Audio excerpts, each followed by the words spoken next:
Coastal dune ecosystems are globally in peril. People want to live there. It's beautiful, attractive. We're going to explore the Morro Estuary Greenbelt, a corridor on the sand dunes surrounding Morro Bay, home to a unique suite of 40 listed species of animals and plants. The primary threat to this ecosystem is the loss, fragmentation, and disruption of essential habitat. We will learn about what property owners are doing for preservation and how the community can contribute. We'll see a little of who is there or might be passing through. When you take a walk, do you sometimes imagine who or what else might be there? Some places are so fragile they could be lost unless we understand where they are and what they mean for wildlife and people. Did you ever wonder where the wildlife corridors are? I'm glad I finally got you guys out of the house. It's beautiful hiking out here. Yeah, I guess this has better graphics than my Xbox. Maybe we'll see some wild animals. Hey, what was our homework assignment? Oh yeah, all those science vocabulary words. What's a corridor? You mean C-O-R-R-I-D-O-R? I guess. What comes to your mind? I'm not sure. A route or a trail? Isaac, do you know what a corridor is? A freeway, a link, maybe it's a path connecting two places. Troy, what do you think a corridor is? I think it's a picture in your head, a map, like a linear landscape, a passageway where there's migration, movement, and freedom. Oh, is it like a hallway connecting two rooms? Right. What good are rooms without ways to move between them?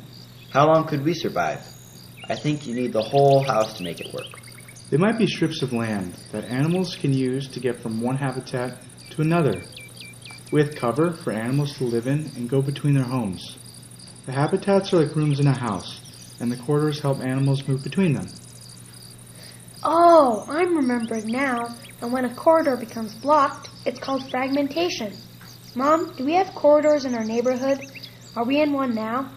Maybe, but even though I live here, I'm not really sure. We could ask... Hey everybody, I've got my new iPhone with me. I think I can get on the internet out here. Maybe I can find out what other people have to say about wildlife corridors. That's using a communication corridor to find out more about corridors in nature. I always thought that a corridor in nature connected habitats and helped biodiversity. Or was a natural area that contained cover for animals to live in, not just go between their homes. I guess we could ask what's not a corridor. When there were few people, everything was either a home or a trail. Whoa, check this out. There's a wolf called OR7 following corridors from Oregon to California. Scientists are following him on GPS, but I think the wolf is creating his own journey. That's why people are calling him Journey. What did you call him? 007? There's a wolf named 007 traveling hundreds of miles. There must be really big corridors for wolves, grizzlies, and mountain lions, and really little corridors for snails, butterflies, and bees. Sounds like 007 is on an anti-extinction migration. Galen, I'm going to start calling you 007. I really want to know what else you discover about wildlife corridors. Don't forget to study your other vocabulary words, too. Oh yeah, we've got a lot more words on our list. Wilderness, purity, wildlife core, ecology, urban, patches. We have other ones, too. And they all relate to wildlife corridors. Buffer, conditions of habitat, invasives, rivers, greenbelts, and immigrants. Now I really want to find someone to ask about preserved land and wildlife corridors here in our own backyard. I bet we're hiking them and driving through them without realizing it. Wouldn't it be something if we were on the moon looking down? We could see the big picture. Zoom into the local map, then zoom farther into exactly where we are. We could see the preserves we have and how the corridors connect them. We could see who is there. Journey, the OR7 wolf, might say, I have in front of me an unformed landscape, what we are in when we don't know where we are. I am a walkabout, a wanderer, loping on a quest. You know, you're born, then you grow up, and you just have to go out there to find a mate. I'm in crisis. I've been traveling far, 10, 20 miles a day through wilderness, national forest, detours through farms, perilous passages, even over rivers and roads. I wonder if someone could trace where I've been and tell me where to go next. Will I find my true partner? With room to roam, is she just over the next hill? OR7, or Journey as he is now known, traveled from his natal pack in Oregon all the way to California in search of a mate and creating a new family. He wonders, What's next?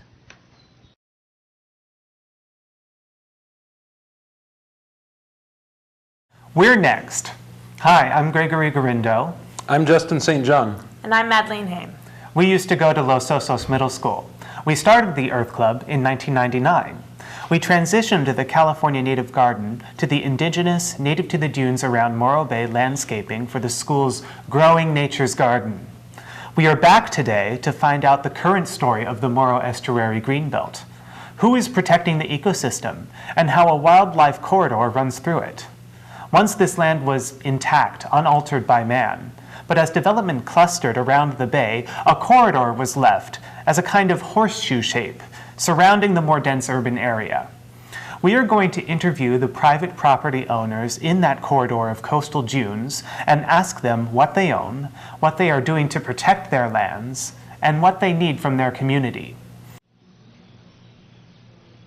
Here we are at the first core piece of the network of preserved lands in the Morro Estuary Greenbelt, Morro Bay State Park. I'd like to introduce a representative from California State Parks, whose mission is to preserve the state's extraordinary biological diversity, to protect its most valued natural and cultural resources, and to create opportunities for high-quality outdoor recreation. My name is John Sayers, and I'm an environmental scientist for California State Parks here in San Luis Obispo Coast District, which stretches the coast from Montana de Oro State Park all the way to Limekiln State Park up in Monterey County. What do you have? Within Morro Bay State Park, we have about 2,800 acres of grasslands, hills, rocky outcroppings, the estuary itself. It started as a park back about 1934 when the Civilian Conservation Corps and the Works Progress Administration folks came to town to convert the old country club into the golf course and campground. And originally it was Morro Rock, the campground and golf course itself, part of the estuary, and Black Hill. And then later we added the Cerro Cabrillo properties across the road, the Powell properties behind the Los Osos Middle School, and parts of the estuary, more of the estuary. And the creeks, those two creeks? So the reason the estuary is here is we have Los Osos and Chorro creeks coming into the Chorro Delta, creating such a rich diversity of habitats. You know, there's hundreds of species of birds present. We have about 67 species or listed rare, threatened, and endangered species and habitats in the area. So it's quite a diversity. What are you doing to protect this property? Mostly what we do is we try to keep track of those rare, threatened, and endangered species and habitats and protect those, protect cultural sites. Biggest threats that I deal with on kind of a daily basis are weeds coming in and taking over habitats, encroachment, volunteer trails, people going off habitat and trampling habitats, dogs off leash in the habitats and in the wilds chasing wildlife, things like that. And what do you need from the community? From the community, we just need support for them to understand that these are treasured resources that they should be wanting to protect. You know, they should be coming out and helping to protect these and save these for future generations, for their children and their children's children. Without the public's support, we get funding cuts every year. We don't have enough staff, and the workload seems to grow with all the environmental review we have to go through, protecting the cultural sites, the natural sites, keeping the weeds out, keeping the people in the designated areas. It seems like more and more work for us, and having the public out there on work days, volunteer events, working with volunteer organizations like the CCCMB, the Coastal Mountain Assistance, the Trails Committee really helps us out on just getting work done and keeping the parks nice for everyone forever. The El Morro Elfin Forest Natural Area is adjacent to the estuary and owned by San Luis Obispo County and State Parks. It is managed by the Small Wilderness Area Preservation Chapter of SWAP in Los Osos and Morro Bay. Their mission is to provide a way people can preserve important natural areas of undeveloped land or small wilderness areas for the public. The Elfin Forest consists of 67 acres of ancient sand dune and 23 acres of salt marsh. I'm Ron Rasmussen. I'm with the Small Wilderness Area Preservation, and the acronym is SWAP, so we go by SWAP. What do you have? We have in charge of the small wilderness area in Los Osos, which is the Elfin Forest Natural Area. It's actually a county park and state park, but we have a formal agreement with the county to take care of this area. What are you doing to protect your property? We do a number of things. One is to actually use fencing to prohibit access to certain areas, to prevent them being overrun by people using the wrong techniques. And we also remove a lot of invasive, particularly veldt grass. And once we do that, we find that the natives will come back and take over again without any change. And we also do erosion control, and we provide mutt mitts for people who bring their pets into the elfin forest. And what support do you need from the community? First of all, we need volunteers. That's been a particular problem. We need volunteers to come out and help us in what we're doing in these things that I've just mentioned, erosion control and weed control and so on. And where can people find out information about volunteering? There are a couple of places. One is our monthly or bi-monthly newsletter, which you can find either on our website or you can call up and we'll send you one. The website is www.elfin-forest.org, and if you go to this website, you'll see many things about the elfin forest and all the information you can possibly want. There's also an interactive map that you can access on the website. We'll show you the location of the elfin forest in relation to the rest of the world. The next gem of the Morrow Estuary Greenbelt is owned by the Bureau of Land Management, or BLM. The BLM is an agency within the U.S. Department of the Interior, which administers America's public lands. These lands fall under various categories of use and preservation. The acreage in Los Osos is proposed for designation as an area of critical environmental concern. The mission of the BLM is to sustain the health, diversity, and productivity of public lands for the use and enjoyment of the present and future generations.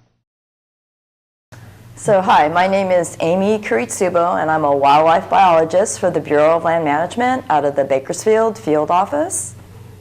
What do you have? So the Bureau of Land Management has 5 acres across the street from the Los Osos Middle School. We purchased this in 2001 because it's habitat for the Morrow shoulderband snail, the Morrow manzanita, and several other rare and sensitive species. And the area is also part of an area that contains many places that are important to Native American peoples. And as you mentioned, part of the Bureau of Land Management's mission is to help protect and preserve important cultural and biological resources like those found in the Los Osos and the Morro Bay area. And one of the things that we often do is to partner together with others, like here in this Morrow Estuary Greenbelt project. And I think that that's really important in California because we have such a diversity of cultural resources and biologic resources that there are so many places that we can work together to protect. And one of the things I personally like about this Los Osos parcel that BLM has is it's such a small parcel, but it can still make an important contribution to the overall project. And I think it's a great reminder to remember that we shouldn't underestimate the value of just doing some little things. What are you doing to protect your property? Well, BLM has archaeologists and biologists that inventory and monitor the lands. And because the dune vegetation is really fragile, we're trying to prevent new trails from becoming established. And we also want to try and restore vegetation on some of these trails. We're concerned about the invasive species like the veldt grass and the ice plant on the area. We also would like to reduce the amount of trash and other foreign material on the parcel, such as pet waste and paintballs. And then, as you mentioned, we're going to designate this area as an area of critical environmental concern. What do you need from the community? Well, the community's already done much to help BLM. They've done a lot with removing the veldt grass and the ice plant, so we're hoping that they'll continue to do that. People can spread the word about how fragile the vegetation is and why it's important to stay on the trails. People can continue to pick up after their pets and help keep all the parcels free of trash and other foreign materials. And then I think that if people see something that they think that BLM should know about, or there's something that we need to do, they should call us and let us know so we can take care of that for them. E.O. Wilson might say, Did you ever study ants as a child? How did they follow each other? I discovered chemical corridors that ants leave, and corridors for wild snails, butterflies, and bees. I described the evolutionary and ecological processes occurring through corridors. Within groups, the selfish are more likely to succeed. In competition between groups, groups of altruists are more likely to succeed. You could say that is a corridor of trust and gratitude. E.O. Wilson was awarded the Pulitzer Prize for General Nonfiction and was one of Time magazine's 25 most influential people in America. He just finished his 30th book, The Social Conquest of the Earth. Young adulthood is a key period for developing awareness and positive attitudes toward nature. Some schools have programs to teach and experience local biodiversity, and habitats are even growing their own native landscapes. A living laboratory on site. The Los Osos Middle School has a contest, and the winners will share with you why they care about learning about and working in one of the rarest ecosystems in North America. The entire 7th grade has a curriculum about coastal dunes, inside the classroom and outside where they are restoring the land. The new Growing Nature Garden Fund has been set up to support the contest and program materials. So at this time, what I'd like to do is introduce Ms. Stoneman to come up and present some awards to some students who participated in the Coastal Dunes Awareness Project. Ms. Stoneman. Okay, good morning.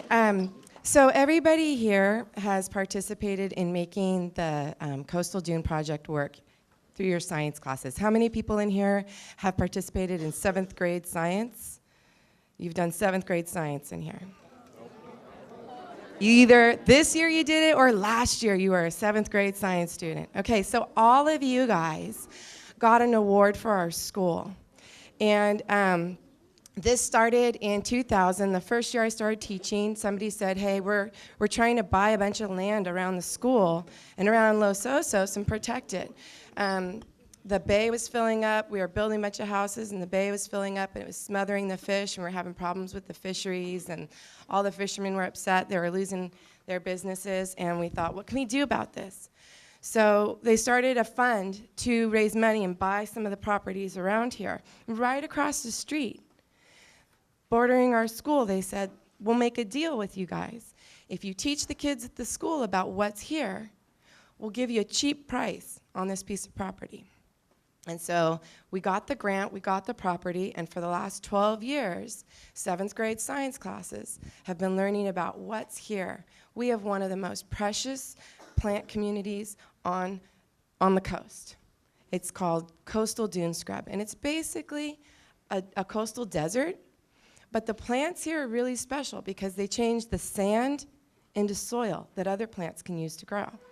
And all the animals that live here are specially adapted to this environment. So we needed you guys to know that. And you guys did a great job. We've restored areas all around the school and made this a living classroom. And I know for you guys it's just been, yeah, we're getting out of class today. Like, we're going to go pull weeds. Woo! And then you've done a really great job of passing on every year new seeds to grow into new plants that the new 7th graders go out and plant and learn about this, and you leave a legacy. And it's been going on all around the campus for 12 years. And somebody was really impressed, and they gave us a bunch of money. So I said, all right, we're going to set up a fund. So thank you, Dr. Pruitt, who set up our Growing Nature's Garden Fund. And we thought you guys deserved some of this money. So what we wanted to do was we held a contest, and I could get up here and blah, blah, blah. This is why we're doing it. But I thought it'd be great if we had some students make a presentation or do a speech or somehow represent Los Osos Middle School. And there's a bunch of money that I have to give out today for the top 3. And so we had a couple of people who did some really outstanding things to represent Los Osos Middle School's effort to restore our local habitat. And I wanted to get them to come up and give them their awards. So 3rd place goes to Jeffrey Mason. So come on up, Jeffrey Mason.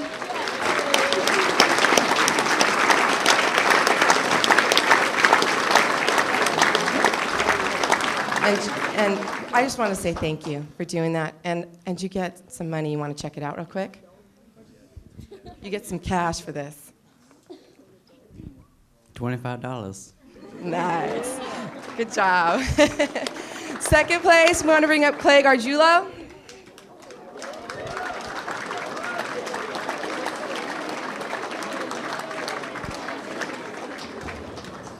Whoa, way to make an entrance. And we're just really proud of the time that you took to speak on behalf of everybody here. $50. Good job. Clay, come back. Come back, Clay. We're going to make you stay up here. Come on over here. But for the 1st place winner, I really wanted her to come up and read a little bit about what she wrote in her speech to represent really why this is important, and that's Jenna Rodden. She gets $100. Come on up, Jenna. Jenna Rodden, sorry. Jenna Rodden. Yay, Jenna.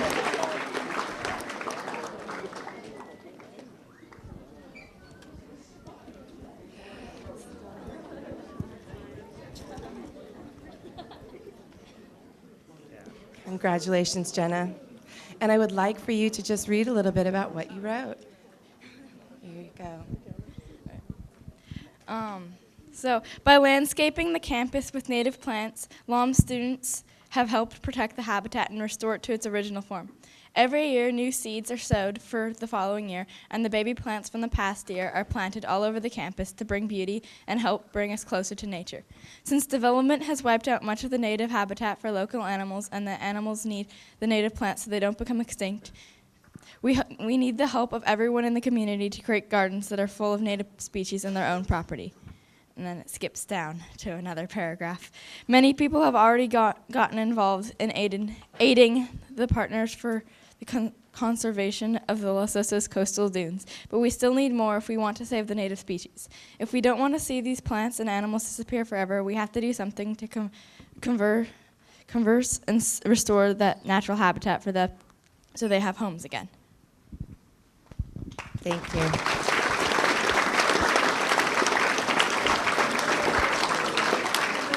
So I just wanted to say we're really proud of you guys for representing everything that's been going on, and you guys have all participated and made Los Osos Middle School proud, and we still need more volunteers to help us with this, but thank you for leaving us with such a positive legacy to pass on to next year. Thank you.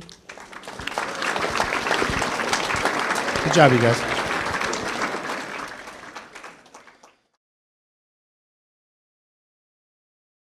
The next property in the Morro Estuary Greenbelt belongs to the Land Conservancy of San Luis Obispo County, a local nonprofit which has served our county for over 25 years. Through voluntary and collaborative measures, the Land Conservancy of San Luis Obispo County works to permanently protect and enhance lands having important scenic, agricultural, habitat, and cultural values for the benefit of people and wildlife. Hi, I'm Bob Pill. I'm the Executive Director of the Land Conservancy of San Luis Obispo County. What do you have? The Land Conservancy owns 2 parcels of land at the end of Santa Isabel Avenue, fronting Los Osos Creek. It are 2 parcels of outstanding coastal dune scrub and pygmy oaks, and also there's some very sensitive cultural resources on the property. What are you doing to protect your property?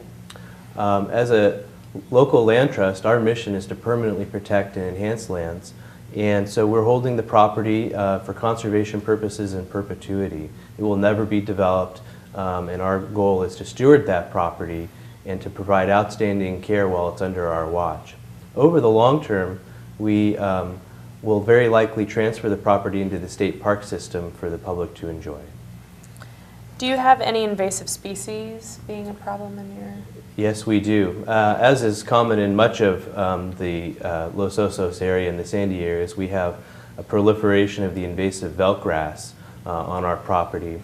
However, it's not very robust in this area. We still have a lot of native dune scrub habitat as well, and so we think it's worth our time and effort to work to treat the veldtgrass and hopefully to ameliorate that proliferation of invasive species. And what do you need from the community?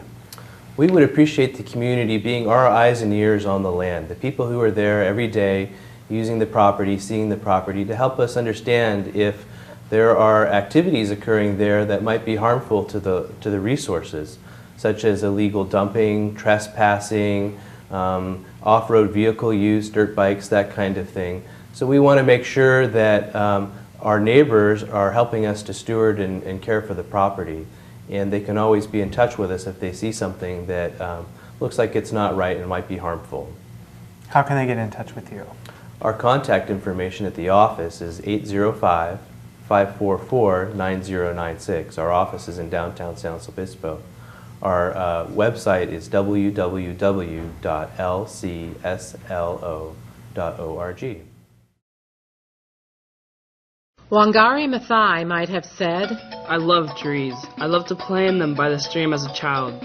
I wanted to save trees, plant trees, and have trees take root protecting human rights. Destruction of natural resources was a sign something was wrong with government and threat to the security and peace of people all over the world. You know, people's values are what motivate them. I believe in corridors of hope and democracy. I made greenways, greenbelts, buffer zones, and edgelands. the simple act of planting trees, millions of trees, grew into a national movement in Kenya, Africa.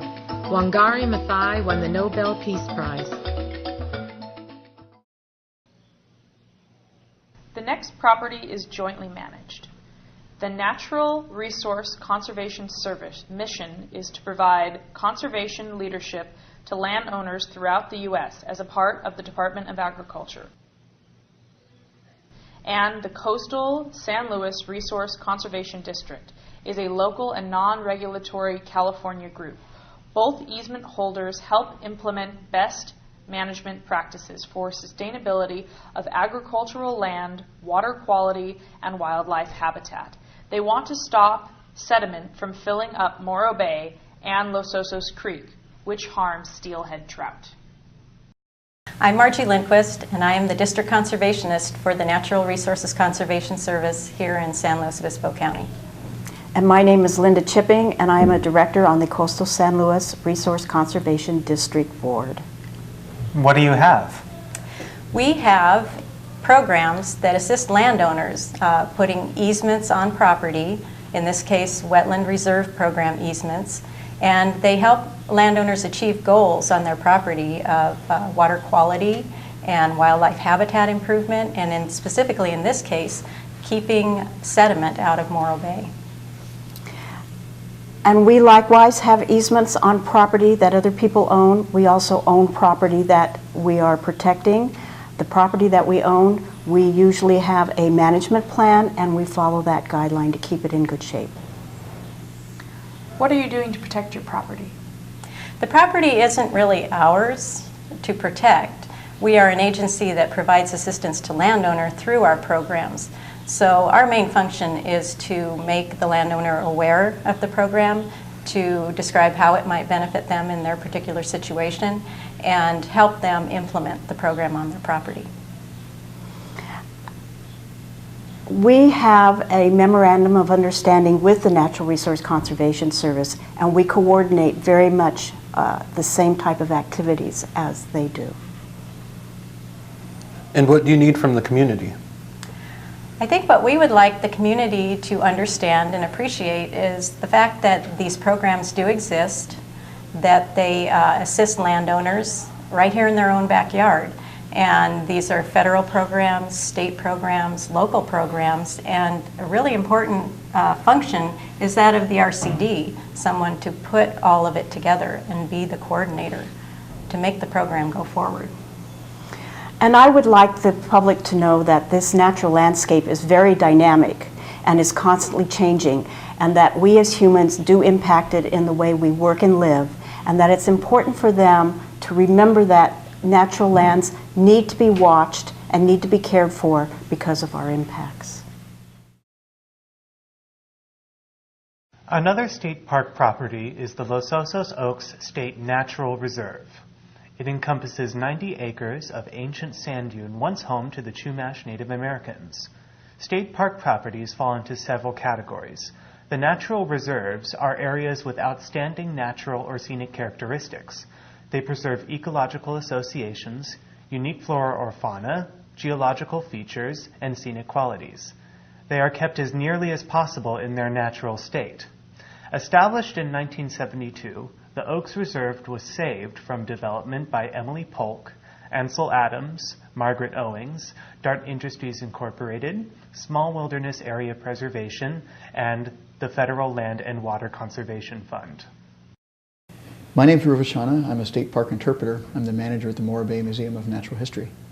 What do you have? The Los Osos Oaks State Natural Reserve has 90 acres of coast live oak, and some of those are centuries old. It's got scrub and chaparral habitat. Has some species of special concern, some rare and endangered plants, Mora manzanita. It's also got Moro shoulderband snail and a lot of other characteristics.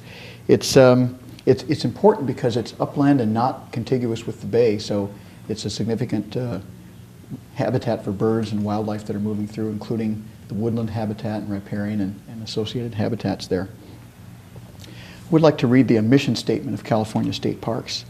The mission of California State Parks is to provide for the health, inspiration, and education of the people of California by helping to preserve the state's extraordinary biological diversity, protecting its most valued natural and cultural resources, and creating opportunities for high-quality outdoor recreation. What are you doing to protect your property? Well, first of all, just the fact that it's a state reserve means that it doesn't have campgrounds and a lot of other permanent features except for trails and the parking lot. Some of the issues there, we do have some Cape ivy and veldt grass. These are introduced species. And we cleared Cape ivy in one area back in 2006, but it's grown back and increased. And we'd like to develop some projects with the public to come out and do some more clearing. So far, the community is very respectful of the place. We don't have a lot of serious issues. There are some dead and dying trees, but nothing serious compared to other parks. Is there anything the community can do specifically to help you guys?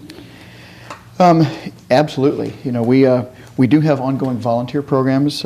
Most of those in this area are educational interpretive walks that are guided by docents.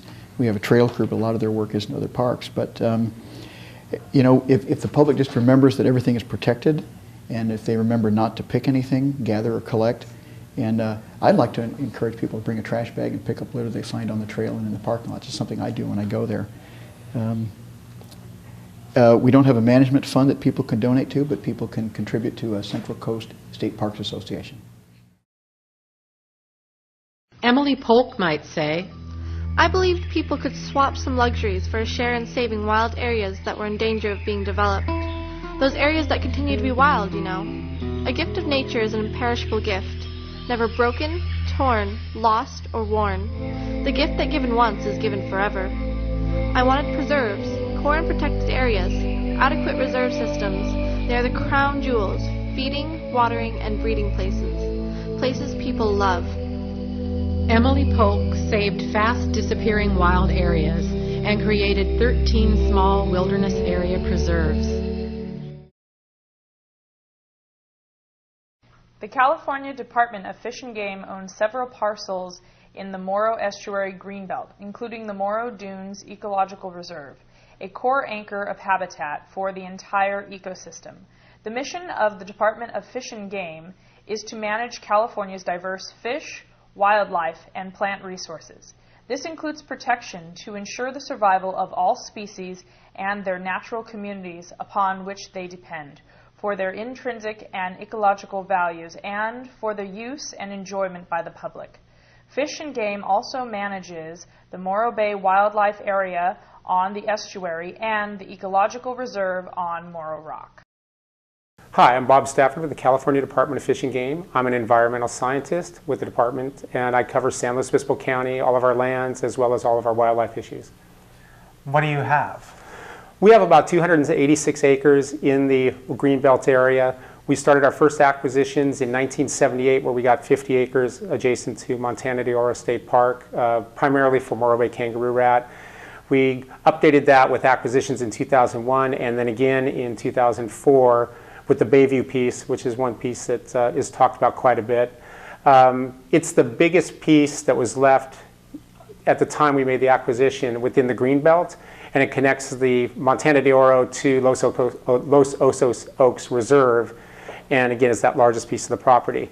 It's really important to us because given the loss of sage habitat in maritime chaparral, this is a very good spot and place to do restoration as well as do conservation, which meets our mission. What are you doing to protect your property? Well, we're doing a couple of different things. I mean, one thing we're doing is we're working with all the partners in the area. I think one thing that's really important to understand is that none of us exist in a vacuum. Is that one thing on one of our properties affects somebody on the other side, whether that be eradication of veldt grass, which is a big issue, or is as much as doing even a trail system, is because we don't want to have a trail that goes into nowhere. So the other challenges we have is we have an urban interface that in a lot of our wildlife areas or ecological reserves, we don't have that issue. So here we have, safety of houses as well as, both ways going back and forth. And so we're working with CDF as well as, or CAL FIRE, as well as state parks on those issues. What kind of support do you need from the community? Well, one thing we need from the community is, one thing we have had issues with is, unauthorized trails being constructed. And in some places, some of these trails have gotten to be like 6, 7, 8 feet deep. So what we're wanting to do is work with the community to find a good trail system, and again, across jurisdictions so that it doesn't impact one person or another. It's still allowing access to the, to the facility and to the, the things that we strive as being so important. We'd like to introduce open space properties owned by the County of San Luis Obispo, managed by the General Services Agency or by the Department of Public Works. The county also partners with local groups, land management agencies, and conservation organizations and contributes to the Morro Estuary Greenbelt. The county's goals are for the overall well-being of the community by ensuring that key parcels are preserved for the long-term benefit and safety of people, and by carefully managing growth while protecting our natural resources. I'm Bruce Gibson. I'm the 2nd District Supervisor for San Luis Obispo County. What does the county have? Well, in the area around Los Osos, we have a number of parcels, big and small. The big ones that I think are really important for this project are a site called the Broderson site, which is about 80 acres, and a site in town that's now called the Midtown site, and that's about 12 acres. Now, what are you doing to protect these properties? Well, both of these properties are involved in the Los Osos wastewater project, which we expect to start construction very soon, in a couple of months or so. And at the Midtown site, we have a lot of work to do to bring it back to the habitat that it was before a previous attempt at a project graded it and actually destroyed a good bit of the habitat. So we're going to be revegetating it.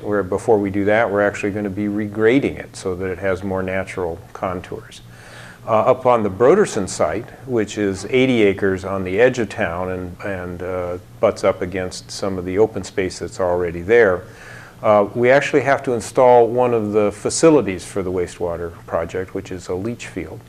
And as part of the conditions of that permit, we are going to do a lot of habitat restoration up there, trying to really bring it back to what it was and make it work with the habitats that are nearby it.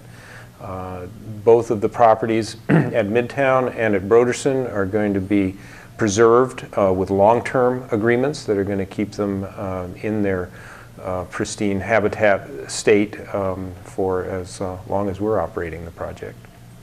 What kind of support do you need from the community? Well, in the near term, we need the understanding of the community to know that there's a lot of work to be done to get things in place. Over the course of time, the community will be a natural supporter in that there will be costs associated with maintaining these projects that will be passed through to the community as part of their sewer bills. But I think there's a real benefit there as well. In that where we do these restorations, there's going to be chances for public access, and with that, chances for public education. And I think that that's really going to be an opportunity for everybody, young and old alike. There's going to be a lot of wonderful new plants and animals that are going to start showing up in places where we haven't seen them before. Thank you. Thank you. It's my pleasure. Rachel Carson said something like, I saw birds drop from the sky, and good insects killed along with the pests. Contaminated water which could poison fish and people who swam there. A runoff into a silent spring. I thought of clean water all the time, and beautiful migrations of birds which would no longer exist. I spoke out for ecological integrity, keystone, flagship, and umbrella species. The canaries in the coal mine, who warned, if I die, you might be next.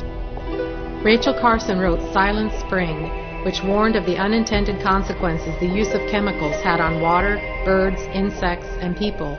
She called them biocides, not just pesticides. She started a green revolution in the 1950s and 60s. She was awarded the Presidential Medal of Freedom, lived a brave life, and with her transformative writings, she spoke out for us all. Sweet Springs Nature Preserve is owned by the Morro Coast Audubon Society.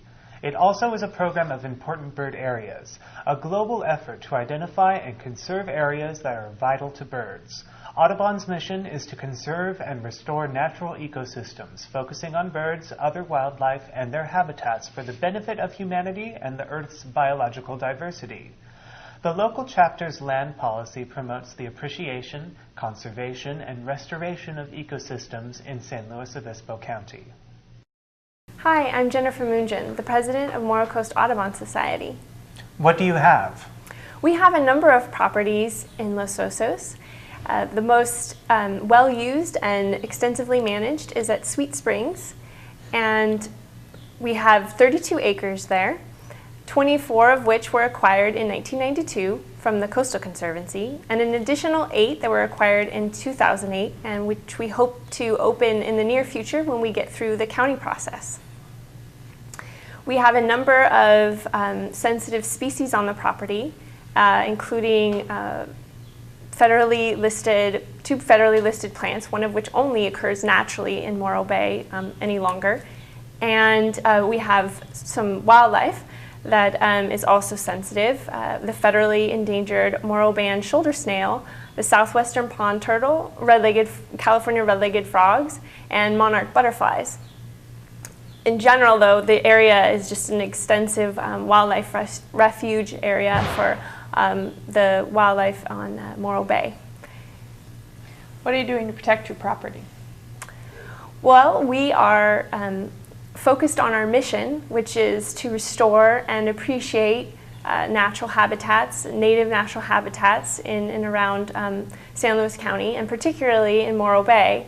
And currently, we are undergoing a major restoration project at Sweet Springs Preserve, on the central Sweet Springs Preserve, and we hope to continue the restoration on our newly acquired land.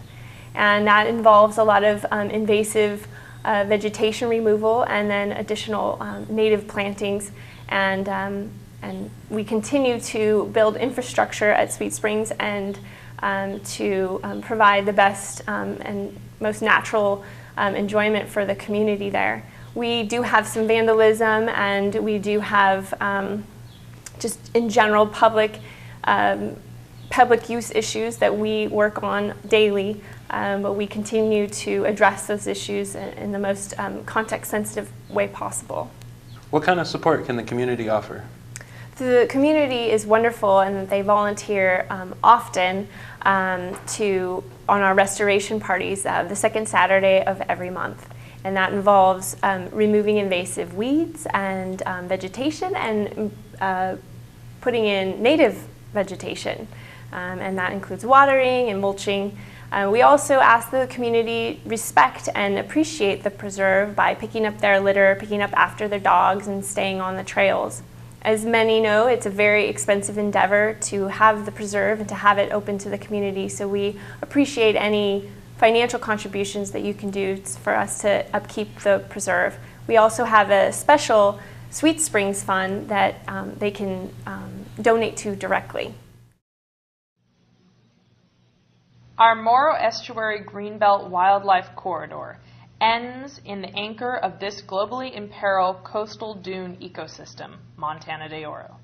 This 10,365-acre state park blends the mountain of gold of the coastal chaparral, marine terrace, and 4 miles of sand spit to the ocean. If ever there were a story of the state's mission to protect natural resources and allow opportunity for outdoor recreation, this is it. Enjoyed by locals and international visitors, it is certainly a gem of the Central Coast. Hi, I'm Regina Orr, and I'm an environmental scientist at Montana de Oro State Park. Hi. What do you have in terms of your property? What we have? Well, in 1965, Montana de Oro State Park was purchased by the state of California for use as a park. It was protected because of its spectacular scenery and its many rare and endangered plants and animal species. And we also have a vast array of recreational opportunities. And some of these recreational opportunities include hiking and mountain bike riding and horseback riding along Montana de Oro's 26 miles worth of trails. There's also opportunities for camping and picnicking and fishing and surfing, exploring tide pools, and even bird watching. Because as an important rest stop along the Pacific Flyway, Montana de Oro has hundreds of bird species. And there's also many resident bird species at Montana de Oro, and some of these are rare and endangered. One of these is the western snowy plover, which resides on the sandspit of Montana de Oro year-round. And this small sand-colored shorebird has one of the largest concentrations anywhere, right here on the sandspit. And it's also one of the only of 2 shorebirds that nests on the beaches of California. What are you doing to protect the property of Montana de Oro? Well, to protect the western snowy plover, which is Montana de Oro's most sensitive wildlife species, we install symbolic fencing along the shoreline of the sandspit between March and September, which is when the bird is nesting on the beach. But we still allow people out there through our designated corridors, and there's still plenty of room to recreate out there. And this, the symbolic fencing also helps protect several rare plant species that are out there. And it also protects our sensitive coastal dune scrub community out there. And then another issue of concern at Montana de Oro are invasive plant species.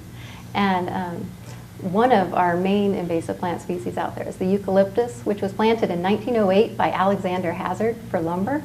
But it turned out it didn't make very good lumber. So. And then we also have another invasive plant species that cause a lot of trouble out there, which is belt grass. And that was planted in the 1950s and 60s on ranches, but turned out that it spread really fast and it outcompeted the native plants. So currently, state parks, we're just trying to contain these 2 invasive plant species and keep them from spreading any further. Are there rules you wish the public would pay attention to specifically? Yes, if people, it would really help if people would stay on designated trails and obey the signs and stay out of the fenced areas. And then if you're going to be going horseback riding or bicycling, if you would check to make sure that that's allowed on the trail that you want to go on before you head out, that would be appreciated. And then dogs are only allowed on leash in state parks. And at Montana de Oro, they're allowed only at Spooner's Cove, paved parking areas, and the campground. And then if you want more information on Montana de Oro, please visit our park headquarters, which is located in the historic Spooner Ranch House, which is across from Spooner's Cove. Private property owners can become very excited about preserving a unique habitat on their property. Often they can be supported in efforts to save endangered and threatened species by co-coordinating with scientists from federal and state agencies whose programs assist in management and funding, like a Partners for Fish and Wildlife Agreement, for the recovery of Morrow manzanita, the Morrow blue butterfly, native pollinators, and even steelhead trout. These partnerships are particularly crucial to the integrity of wildlife corridors. Private property owners can also address invasive plants, limit overpopulation of raccoons and coyotes, diminish fire hazards, and sponsor student-youth involvement. They can grow nature's garden in their own backyard. Hi, I'm Marie McCree, and I'm honored to be here today representing private property landowners that are contiguous with the Greenbelt. What do you have? You know, I feel very blessed to be on 7.5 very wild acres in Los Osos. So you go over the hill and suddenly there's a vast oak forest. On the east corridor, there's the trail that leads down to Los Osos Creek. At the west, where the chaparral starts, right leading up to the Greenbelt, you have just the amazing sunset that you get to watch go over before it leaves and goes down by the ocean. What are you doing to protect your property? Part of what I'm doing is to slow down and really try to get to know it, to take the time to ask the questions, you know, what's needed here? How do we handle erosion? What do we do with the veld grass that's helping hold that slope? How do we bring in more beneficials? How do we keep the balance between the raccoons and the coyotes and, you know, the other animals? So, all that. What kind of support do you need from our community? You know, I think some of the support is really in getting to know each other and learning how to work together peacefully. It's important to know who your neighbors are, both in the animal kingdom and in the human kingdom, so that, you know, when there's a cougar in the neighborhood, to know, take your cat in, but to say, wow, we have an alpha predator, how wonderful, because that's going to help the balance really be there in this area.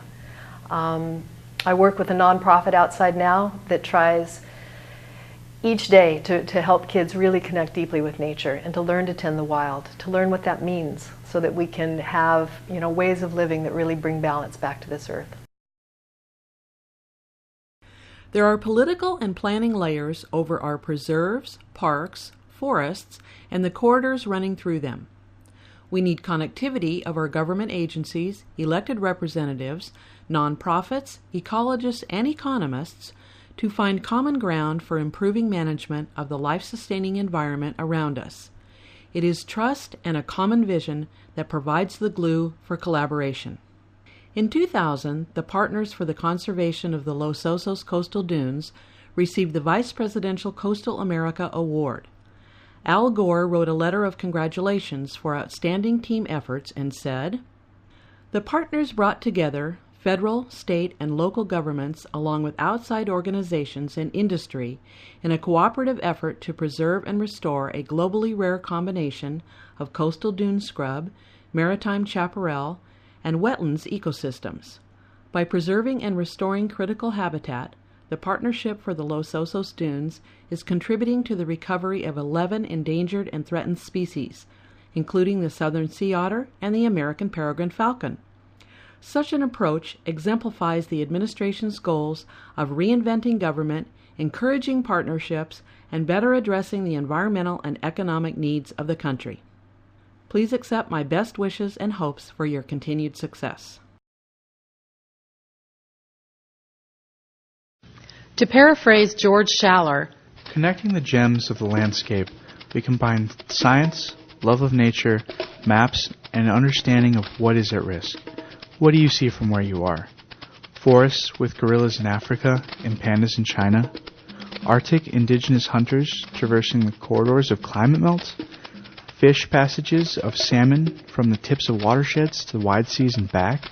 Sea turtle and whale corridors around the global oceans? Parks that move when animals do? Holistic rangelands with herds of antelope, sheep, and big cats? Or even ghost migration paths of species which are gone.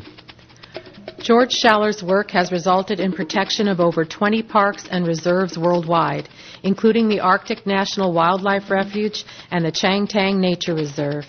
He received the Geographic's Lifetime Achievement Award and the World Wildlife Fund Gold Medal. Schaller works within a global partnership for conservation. We look forward to the next reunion, too. Yeah, I'd like to try the next time as a roundtable forum where we could all hear each other at the same time. I'd like to do this in another corridor. Maybe the one Journey took? We'll see you next year for an update in the network sharing of the corridor property owners, what is new, and how the community came together for the protection of their beautiful and life-supporting surroundings.